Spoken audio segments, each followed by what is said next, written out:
I think the best way is just to join a film set and just to start working in the production team, I would say, because Mm-hmm. uh, like how I started, I joined as an intern. This was back in Mm-hmm.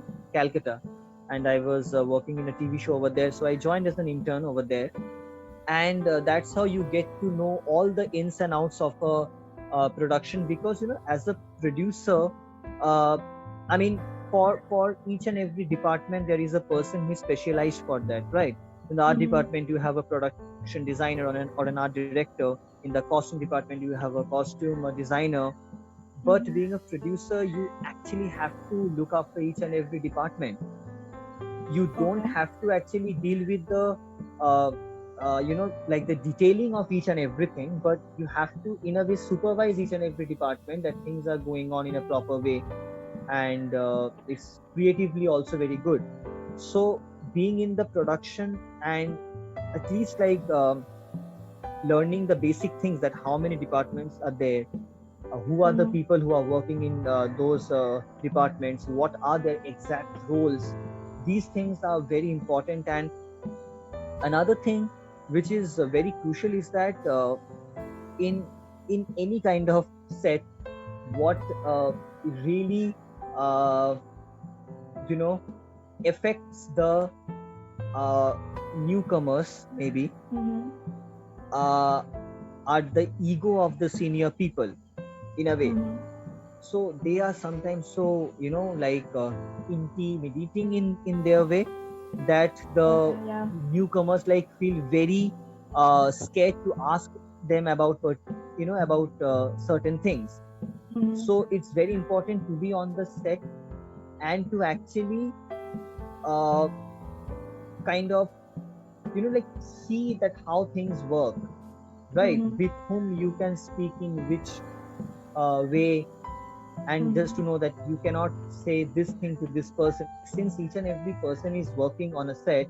You cannot Mm-hmm. just randomly go and ask anything to anybody, Mm-hmm. so that in a way affects their concentration a bit, because these things cannot be taught you in a in a school or like something.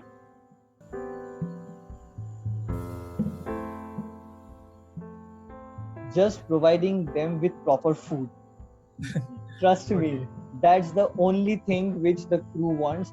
I mean, money and all is fine, but if you don't get give them proper food, man, they're going to get mad at you. Trust me on this. So yeah, giving them proper food. So just maintaining a peaceful and a healthy environment all around. Because I think as a producer, your essential work stops after choosing a script and after ensuring the budget and also getting the crew. After that, it's the work of the crew.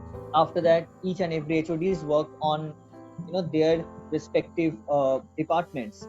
So you have to keep on ensuring that things are taking place in the right way, in a peaceful way.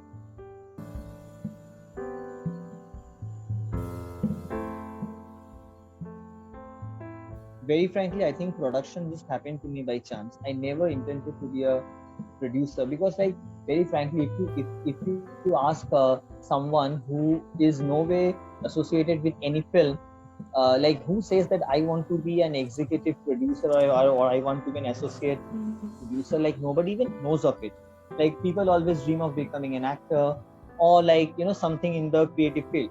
uh, well, actually, very frankly speaking, I always wanted to be an actor from the very beginning. So I thought that the easiest way to do this is to get into a production house, get to know the people, and things will work out for me. And I found that being in the production team, you get to know about each and every department.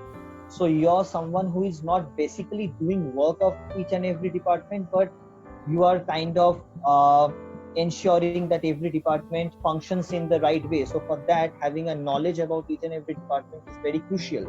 So I was extremely happy knowing the ins and outs of the filmmaking as a whole, rather than just concentrating on one particular department.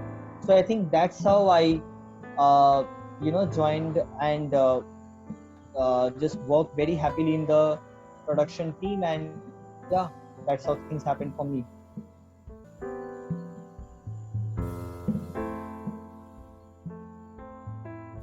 Of course, the first decision of a crew belongs to that of a director. A director is the one who actually chooses his entire crew. Now, what happens? Most of the time, directors have a fixed DOP with them. Like, this is something which we have seen in each and every shoot, that a DOP and a director is like, a kind of husband and wife on the set. I mean, if those two people are not creatively satisfied with each other, things are just not going to work out well. So other than the DOPs, the director might have few other people on board with them. So if the director is having any particular crew in his mind, producers are absolutely fine with that, as long as the producer is also sure that yes, this person can implement this project within the budget that is being given to him or her. Now, if the producer is having any problem with the crew member that's being decided by the director, he can have a direct word with him that no, I don't think that he's the right person for this because of this reason. So it's never a kind of you know uh, decision of only the director or only any other person that okay, this will happen. It's a collective procedure that's taken.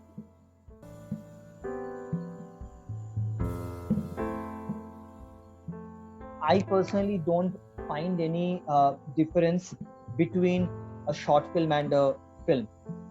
Most of the time, people use a short film, as a climbing a staircase to that of a film, which is in a way fine that you get to learn so many things while doing shorts. But I think the subject of the film decides the timing of the film, and this is one problem that I have seen while going through scripts many a times, that people have a particular topic on which they want to make a film, but since they are not getting enough resources for making that into a feature film, they just try to squeeze it and bring it down to a 15 minutes or a 10-minute short film script and just show it to us, while it is very clear that this film can be made into a very good feature length film. So I think that's really not a right thing to do.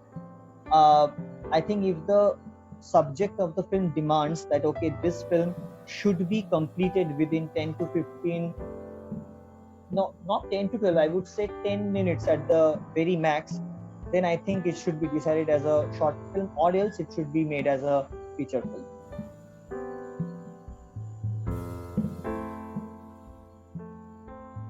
I think we first select the script at first. So most of the times what happens is the director only writes their own script. So if the director and the writer is the same, and if we like the script as such, I personally spend a lot of time with the director, because it's very important as a producer to know that what the vision of the director is, how he's trying to show the film, and these things normally doesn't happen through a very formal meeting, so as to say. This happens over the course of time when you spend a lot of time with the director, discussing about his film, every other film that he sees, and how he is trying to show the topic that's been chosen for the film, the perspective of his. So all these things, after a very brief discussion with the director, if I'm really very satisfied with the way he is thinking to show the film, I'm okay with the director.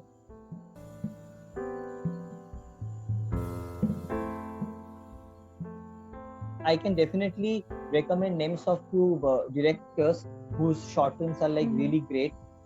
Jean Vigo is one of them. Maya Derain is one of them. Brakhage is one of them. Stan Brakhage. Then I also remember a short film that was being made by Nolan actually many years back. This was called Doodlebug. So Doodlebug is a short film which Nolan made, I think, at his very early age, but that's totally different from the kind of film that he's making today. So yeah, I think that short film is really very interesting to watch.